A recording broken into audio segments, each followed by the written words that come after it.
Lorenzo Nichols is accused of running the biggest crack operation in Queens and perhaps the city. Mason thought a New York City cop would please his friend Nichols because Nichols was angry over receiving a 25-year sentence on the weapons charges just the day before. There are some guys in Queens that are making a lot of money. Pappy Mason and Lorenzo Fat Cat Nichols. Cat was like probably the biggest figure on the southeast border. I saw there was a light on in the back room, so I went into the back room. There were 3 men behind a big desk, and I realized one of them was Fat Cat Nichols. New York City streets have produced a lot of hustlers and drug dealers, but Fat Cat and Pappy Mason, they were a different breed, pulling in over $20 million a year from the drug game. There were several major organizations selling in southeast Queens, and one of them was Lorenzo Fat Cat Nichols' organization. Their reign was so wild that even legends like 50 Cent, Nas, and JayZ name-dropped them in their lyrics. With both respect and fear, they were those guys. Let's get into it. During the 1980s, New York City was battling a monster, and that monster was the crack epidemic. It swept through the boroughs like wildfire, and right in the heart of it came 2 names that would forever change the game: Fat Cat and Pappy Mason. Lorenzo Fat Cat Nichols was born on Christmas Day 1958 in Birmingham, Alabama. He was the 4th child in a family full of girls. Life would eventually take him from the South to New York, where he settled permanently with his mom after she got remarried. Howard Pappy Mason came into the world not too long after, on September 8, 1959, in Montgomery, Alabama. He was the baby of the house, the youngest of 6 siblings. Not much is publicly known about Pappy's early childhood, but what we do know is that he made the move up to Brooklyn, landing on Troy Avenue in Crown Heights, a neighborhood known for its strong Jamaican presence. That environment would shape him in more ways than one. Now, before crack hit, Queens had a reputation as a chill, middle-class borough. But once the drug wave rolled in, everything flipped. This is South Jamaica, Queens, a working-class community nestled between New York City's Kennedy and LaGuardia airports. There are places like it all over America. Most people here have jobs, pay taxes, and own their homes, on blocks made for kids and bikes on summer afternoons. It didn't take long for Cat to get pulled into the game. He linked up with a few close friends, specifically the Furtado brothers and Michael Mitchell, a street figure better known as Black. Back in the 70s, Black started the Queens division of the notorious Seven Crowns gang. Cat and the Furtado brothers joined up as teenagers, quickly building a name for themselves. Their early hustle was mostly weed and heroin, but they weren't afraid to get their hands dirty with robberies either. At the tender ages of 11, 12, and 13, we got involved with, gangs, and at the time it was one of the biggest gangs in Queens that we were involved with. We started selling weed. Back then they called it reefer, but we started selling weed. Fat Cat wasn't just getting attention. He was becoming a problem for law enforcement. His rap sheet grew fast. Robbery, even attempted murder. In 1977, while serving time behind bars, fate stepped in. That's where Cat crossed paths with Pappy Mason. The two clicked almost instantly, and Pappy would soon rise to become Cat's right-hand man. Even before they met, Pappy already had a rep for handling problems with straight-up violence. And with him being around so many Jamaicans growing up, he adopted parts of the culture, from the dreadlocks to the patois he spoke fluently. While locked up, the two of them didn't just sit around wasting time. They were plotting. They connected with other street figures from different boroughs, laying out a blueprint to take over once they got out. And when that gate finally opened, they hit the streets hard. Fat Cat didn't waste time. He jumped straight back into the drug game with a plan and precision. For example, he could cop a package for around $450, break it down into $5 bags, and flip it for over $1,500 on the block. It was simple math with serious profit. But it wasn't just about numbers. Cat knew how to move. He combined his sharp mind with his size and intimidating presence to demand respect and climb the ladder fast. How good is the money dealing drugs? Well, an individual can take $200, okay, and make $600 in a matter of 4 hours. In any corner you can find business going on. Here's something changing hands. And here. In South Jamaica, you don't have to be an adult to work in the drug trade. This corner market is right next to a school. Fat Cat's name really started ringing bells in the streets after a wild shootout at a skating rink with the infamous Corley brothers. These weren't just some street-level hustlers, these dudes were serious players out of South Jamaica.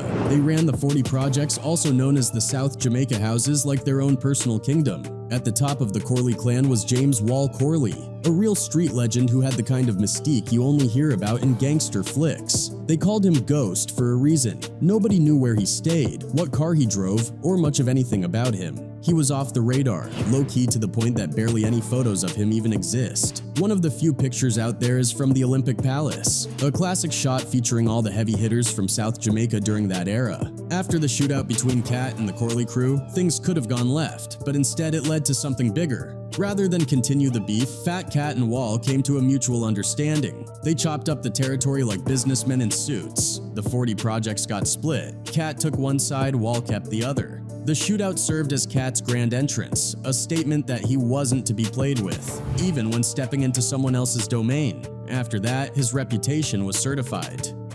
You got to use your brain to be a drug dealer. You got to outfox this guy. It's like it's the chaser and the chasee. With his name ringing louder than ever, Cat knew it was time to level up. He needed a core squad, real muscle, real loyalty, and of course, Pappy was right there beside him. What made Pappy such a valuable piece of the puzzle was that he brought something different to the table. He wasn't from Queens, so he had no local ties or baggage. And because of how he dressed, moved, and spoke like a Jamaican, a lot of people thought Cat had brought in a foreign enforcer, someone off the grid who couldn't be traced in the US, that added an air of mystery and fear. The crew they built didn't play around. Their approach was ruthless, straight up. Pappy, as Cat's top enforcer, developed a chilling rep across Queens. He didn't negotiate, didn't show mercy, he enforced. Junkies who owed money or stepped out of line were doused in gasoline and lit on fire. If a street-level dealer stole from the crew, the consequences were brutal: beatings, torture, or worse. And if someone made the mistake of stealing $1,000 or more, that was a death sentence. By 1985, Fat Cat's organization was bringing in over $100 million in drug money. And with that kind of money flowing, Cat started pulling back from the spotlight. He became more like a ghost himself, running the operation from the shadows. Everything still moved like clockwork. But now the man behind it all was rarely seen. To keep appearances clean, Fat Cat opened up a deli on the corner of 150th Street and 107th Avenue. But this wasn't just a spot for sandwiches. It was a front for the drug empire, and he gave it a slick name: The Establishment. Some people called it Big Mac's Deli, but to those in the know, it was simply the game room. What really made it stand out was that it was the only store on the block without security bars on the windows. Why? Because no one dared mess with it. That deli was a no-fly zone. People in the neighborhood knew the deal. If Cat owned it, you respected it. Inside that deli, Cat had something even more powerful going. He built what they called the Round Table. It was made up of the top kingpins in Queens, and it served as a council of sorts. Instead of beefing over turf and starting unnecessary wars, they'd meet, talk it out, and divide the borough up like bosses. That setup helped keep the peace and gave Cat even more influence. So Fat Cat puts together the Round Table. And the Round Table consists of who? The Round Table consists of initially was Fat Cat, Pappy, Supreme, Kenneth McGriff, and Gerald Prince Miller. By the summer of 1985, Fat Cat was becoming a myth. Word about him started making its way beyond the streets and into the hands of NYPD. One person who had been keeping a close eye on him was his parole officer, Rooney. Rooney wasn't blind to what was going on. He could tell Cat was deep in some illegal business. Still, he gave him warnings, tried to pull him back before things got too real. But by that point, Cat was already too far gone. On paper, everything looked clean. Officially, Big Mac's Deli was owned by Cat's father-in-law, and Cat was just a humble worker.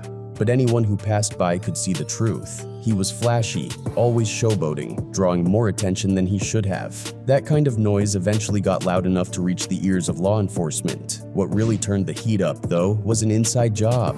One of Cat's former workers turned informant and fed the police everything they needed to start building a case. With that info, the authorities zeroed in on the deli and put together an indictment aimed at putting Cat and anyone found inside behind bars for a long stretch. The informant told us that there was weapons, cash, and numerous drugs stored there.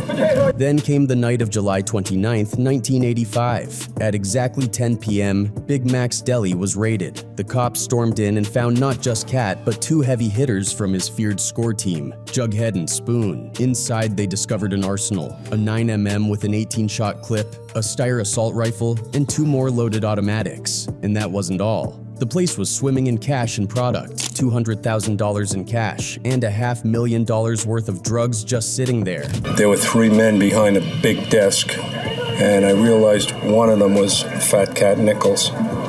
As the arrests were being made, word spread fast. A crowd started forming outside the deli, watching as one by one, Cat and his crew were let out in cuffs. Pappy, loyal to the bone, was lurking nearby and reportedly ready to light up the police to free Cat right there on the spot. But Fat Cat looked at Pappy and waved him off. Another thing that was even more wild was without Cat making a single phone call, his high-powered attorney, David Cohen, showed up at the scene like he had been summoned by instinct. This wasn't your average street bust, the police knew it. In fact, they told Newsday and New York Magazine that they had never seen anything like it. They were dealing with a real crime boss.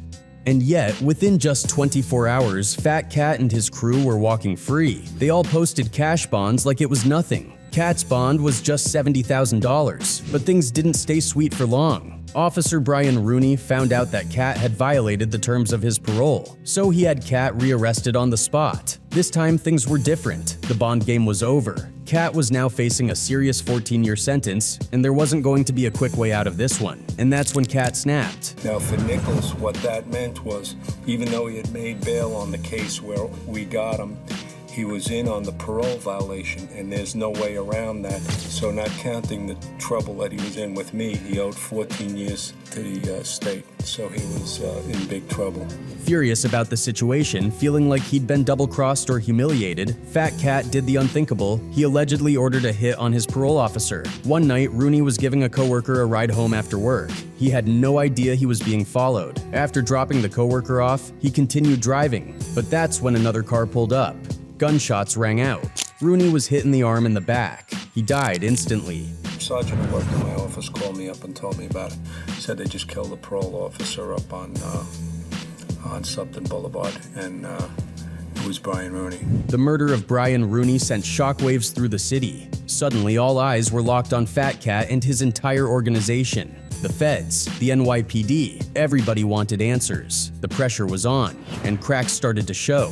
Under the weight of possible life sentences and constant heat, people within Cat's inner circle began flipping. Associates started cooperating with police, providing names, details, and connections. One by one, the dominoes began to fall. Pappy Mason was eventually scooped up too, but even with everyone pointing fingers, investigators couldn't prove that Cat had ordered the hit. Even with Fat Cat sitting behind bars, his empire was far from done. The wheels were still turning, the streets were still moving, and money kept flowing. By 1987, New York's drug problem had exploded. Crack was everywhere. It was in every borough, every block, and South Jamaica, Queens was ground zero. The situation was so out of control that everyday people were finally speaking up. One of them was a Guyanese immigrant who had had enough. He reported to the police that dealers were openly selling crack right outside his home. That move took guts, but it also put a target on his back. Not even a week after speaking up, someone firebombed his house. In response, the NYPD assigned officers from the 103rd Precinct to guard the man and his family.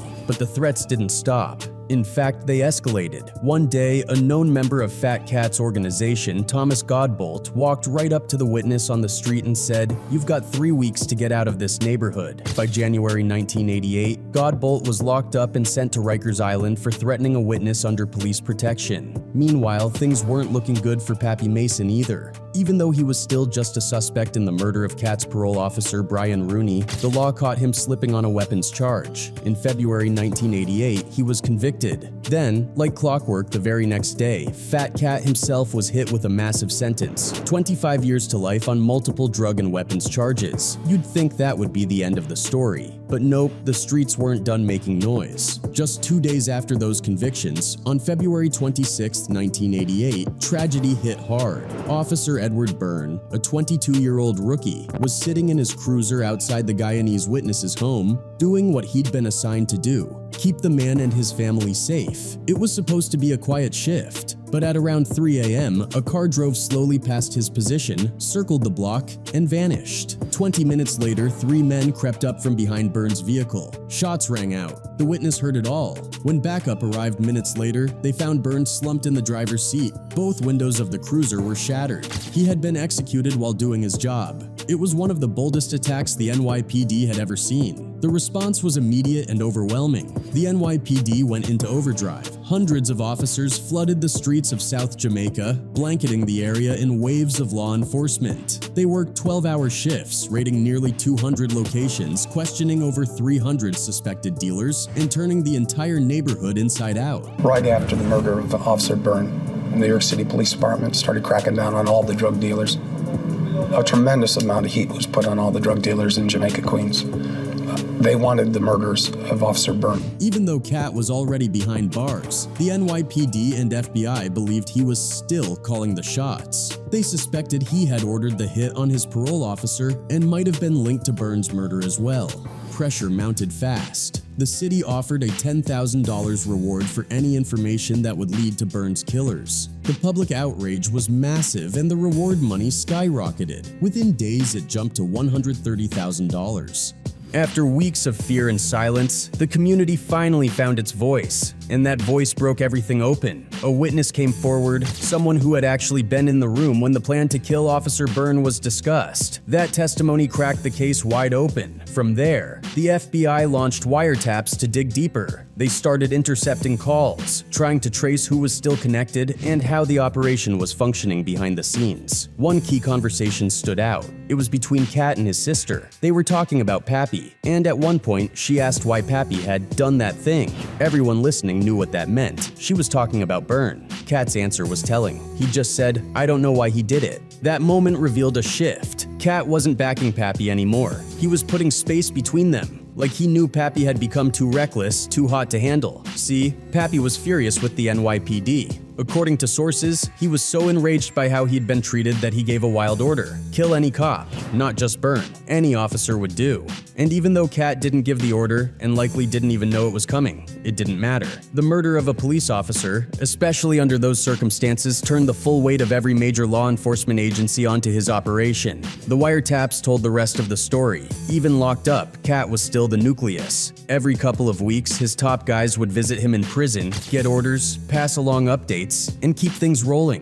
But the feds were listening now, and they were building a blueprint of his entire network. When they finally made their move, it was a sweep like no other. In one massive coordinated raid, federal agents and NYPD officers stormed homes across South Jamaica. 30 of Cat's top people were arrested in a single day. They seized 5 properties, collected stacks of evidence, and started flipping people left and right. Even Cat's sister decided to cooperate. So did several of his high-ranking lieutenants, and just like that, it was over. The empire Fat Cat had built brick by brick, all crumbled. After years of dodging cops, it wasn't the money or the drugs or even the violence that brought him down. It was the murder of a rookie cop. A hit Cat didn't order and might not have even known about, but that murder turned the full force of the city against him. And from that moment on, Fat Cat's reign was over.